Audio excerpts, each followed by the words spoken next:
name? Chanti Kantara. Please state your full name. Kenneth Ettrup Ritzing Knudsen.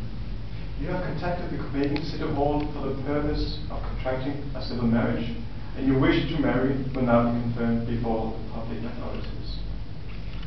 Prior to the marriage, the Copenhagen City Hall would like to remind you of the meaning and the importance of the vow which you made to each other by this act. By marrying, you are granted the rights which a marriage entails, and the obligations of marriage are imposed upon you. Moreover, it is conditioned for the marriage that you promise to live together in mutual love, help, care, and tolerance in every situation in life. The Copenhagen City Hall wishes that in connection with any kind of vicissitudes, your married life may always be meaningful and happiness. I ask you, Chanti Kantara, if you wish to take Kenneth Ettrup Ritzing Knudsen to be your husband.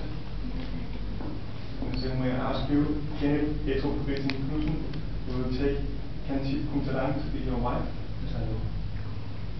You have now declared your marriage, and I therefore proclaim that you are husband and wife.